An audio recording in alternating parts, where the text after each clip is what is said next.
guys, welcome to another video on the homestead.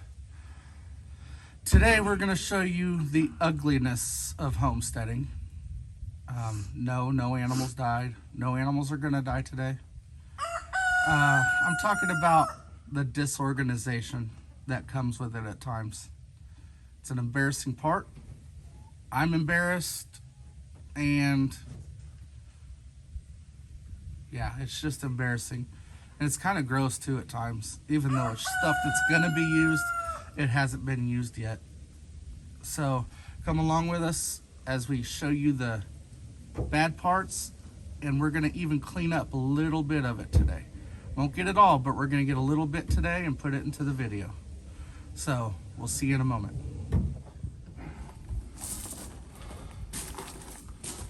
So this is the mess that I'm talking about. All through there we got our brooder. We've set our brooder up in the wrong place, and we regret it being there, but it's going to get moved. Maybe not today, but we will clean it out. Our last brooded chicks were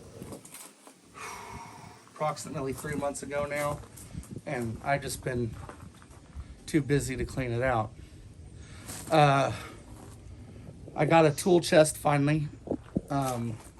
It's an old one. It's an oldie but a goodie. It was my grandfather's. A little over a year ago, my grandfather passed away, and that's what I got. And I'm happy with that, and I love that thing. I've always liked it. My plans eventually are maybe to sand it down and repaint it and stuff. But right now, I'm just going to use it and enjoy it for what it is. And we got some stuff here. You see an old toilet back there. That's going to be a planter, not a planter. And it's going to be kind of cool. Who uses a toilet as a planter? You'll see what I do with it. It's going to be quite comical. I think you guys will get a kick out of it. But this is what I was using for tools, was this box here. And I know they're like, you're going to be like, electric tools outside in the elements. It does not get wet under here. We've had some torrential downpours, and it has not gotten wet under here. But other than that, we just got some like gardening buckets. We didn't do a garden this year because it was so dry here that there was just going to be no possible way to have a successful garden. So as you can hear, we got a chicken in the background making noise, which is awesome. There's a mess out there too. But hopefully a lot of this stuff this weekend will go to our storage unit. We don't have a storage building here, unfortunately, but we hope to get one by next year sometimes. So come along with us as we clean up, throw stuff away, get rid of stuff, and some of this stuff will have to stay here because this stuff here is going to go on the outside of the chicken coop itself on the bottom to help keep wind from getting in there during the winter months. So I think it's going to look really cool with that down there, kind of a rustic look, I guess you could say. And then the outside on the tops, it's going to be the old sheet metal that we have laying around. So come along with us as we do that. And I'll be back with you here in a few minutes. We're going to set up and let you guys watch us actually do something. So stay tuned. Yeah. All right, guys. I decided we're going to go ahead and start with the brooder box because this is the project I've been wanting to get done for a while. So without further ado, I'm just going to work on cleaning it. We'll probably speed up through this process just so you don't got to bear anything. It'll only take a couple seconds on your end when it realistically probably take 10 minutes on mine. So just stay tuned and bear with me.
Sorry about that. I had to go empty my tote here in the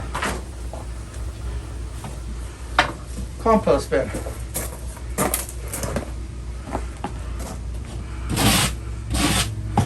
We won't do any videos on compost. I haven't mastered it, so I wouldn't say I've mastered anything really, but you know, we do our best.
Part of homesteading is using what you have to make things work. So the project we focused on this year was, of course, getting chickens, which was the first. It's the first animal that we're bringing on.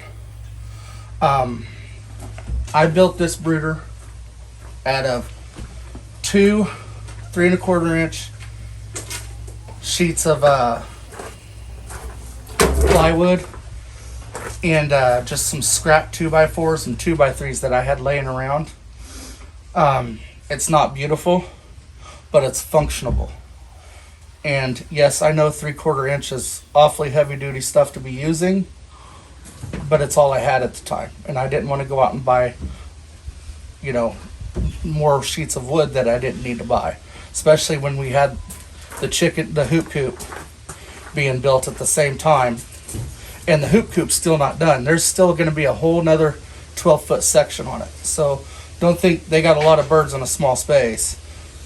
Right now they have 4.7 cubic feet per bird, which is plenty, but I want them more in the 6-foot, 7-foot range per bird.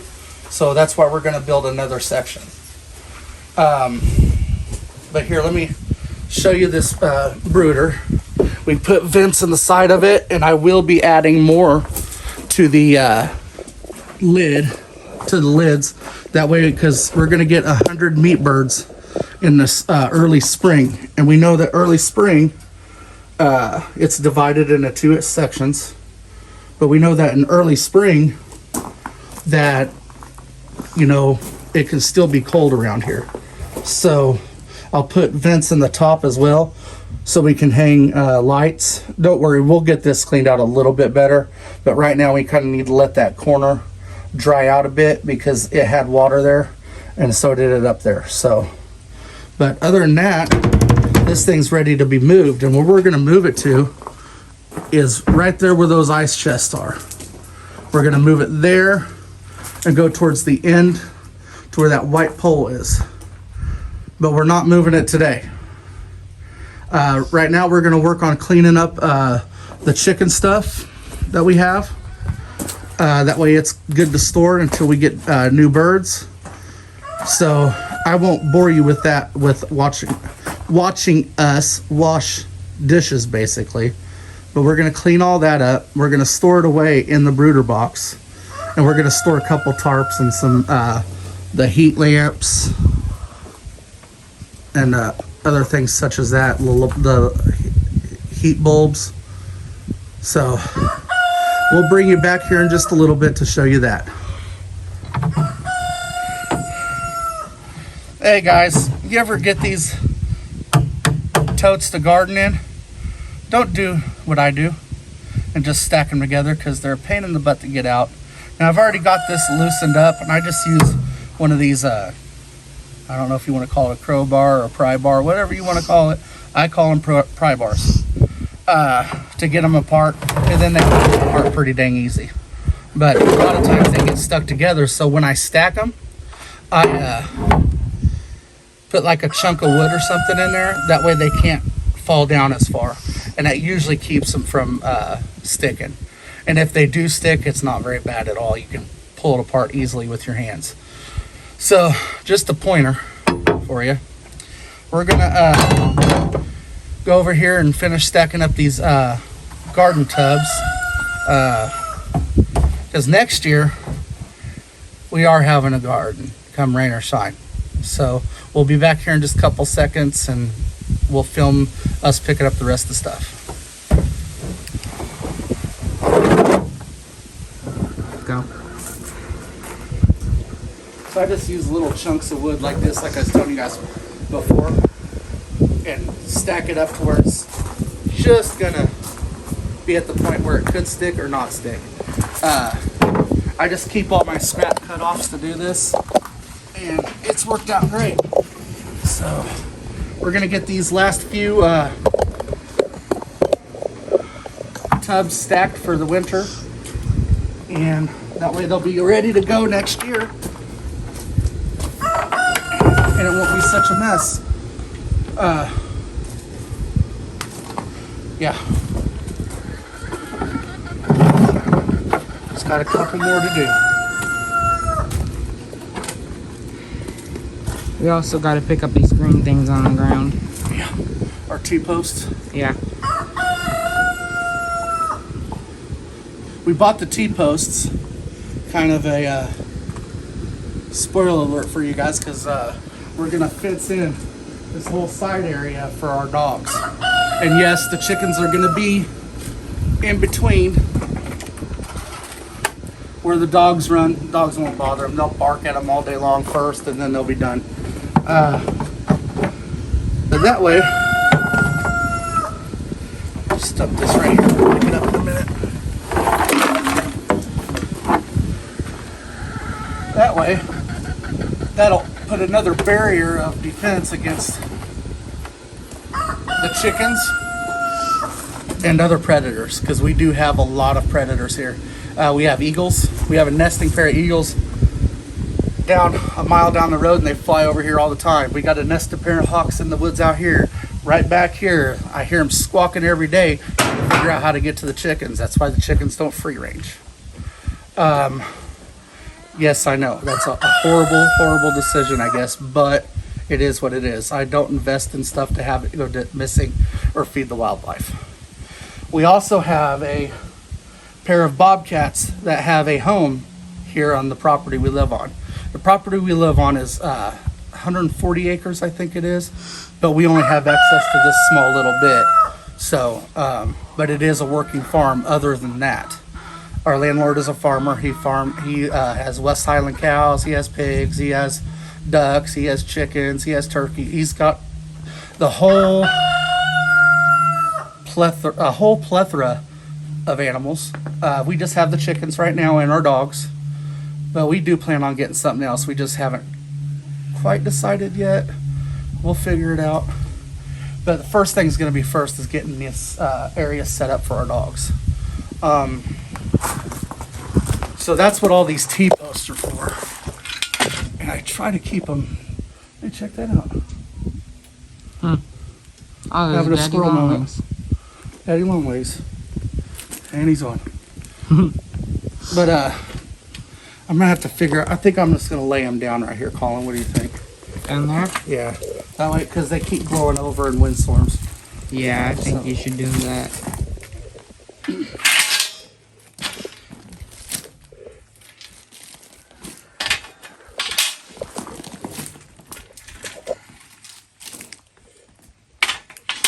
But I've been buying T-posts 6 at a time. I've only got to buy them twice. At our local farm store, they're $7 each for a 6-foot T-post, I believe. if I'm remembering correctly. So it kind of gets pricey a little bit. I'm gonna start looking for used stuff on Marketplace because yeah, it's just it's a lot of money. You know, they don't tell you that in homesteading, but it costs a lot of money up front. You know, for your infrastructure and everything. So keep that in mind if none of you do. If there's any of you that don't do it and want to do it, I'm gonna have Colin put down the camera. He'll leave it going. He's gonna put down the camera, and I'm gonna have him get that trash bag over there and start picking up this trash mess that I just made. That way it doesn't blow away, because it does look like it might start to rain here a little bit. There's a trash bag right there on top of the wood that we're using for the sides of the coop.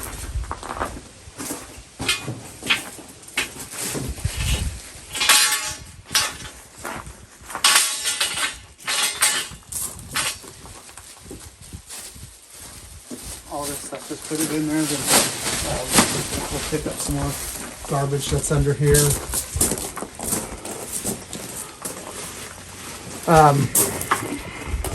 This wire, all this used wire, we're gonna just put right there in that scrap pile, and when I take everything to scrap, we'll put it there. I got a story about this tiller. So I bought this tiller back in 2015. Paid $200 for it. Ran like a dream. It was a great tiller. And let's fast forward. I got to use it for 2 seasons, and I got sick. Maybe I'll tell that story sometime on video, but I got sick with Burkitt's lymphoma. So from 2016 to 2017, I was laid up in a hospital bed in St. Louis, Missouri, only getting to come home just for a few days at a time, every 2-3 weeks, sometimes a month. So this tiller sat, and when I got out, I was going to plant a big garden, you know, because I do like to garden. It's therapeutical and it's fun to me. So I fired it up, and it ran, but it didn't run very good. It started gushing gas out of the carburetor. So I took it apart and found out the carburetor needed rebuilt or replaced. Well, I could not find a replacement kit. So I covered it up and plugged up the hole and everything where the carburetor went, and it sat for years until I brought it up earlier this year. And I'm worried about it. I'm going to take it to a small engine shop and see if maybe they can get it going. But I don't know, because I can't even get it to pull. So I'm kind of wondering if this piston is rusted to the side of the crankcase. If it is, I don't know what I'm going to do. I don't know if I buy a new motor and put on it, buy a rebuilt motor and put on it, or if I just scrap it and buy a different one. I hate to do that because this thing would start every second pull. So I don't know. That's just one that's going to sit here for a little bit in the way. But yeah, let's get back to this. I just wanted to tell you guys that story.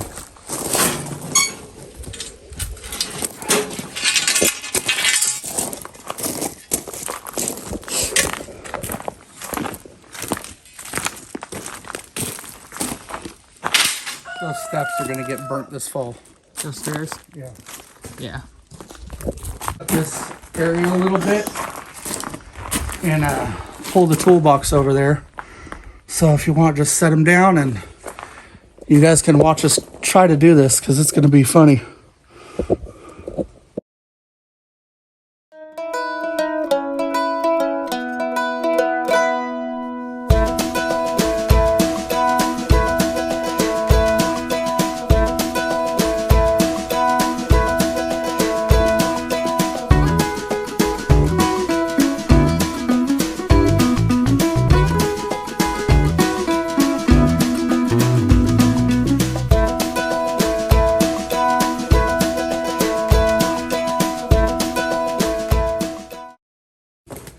We'll have Colin take you and show you around what we got completed today and what we didn't. And yeah, everything looks a lot better than it did. It's not perfect, I know, guys, but it looks a lot better than it did. So just gonna sign off and say thank you for watching. Please don't forget to like, comment, and subscribe if you would like to. And also, God bless.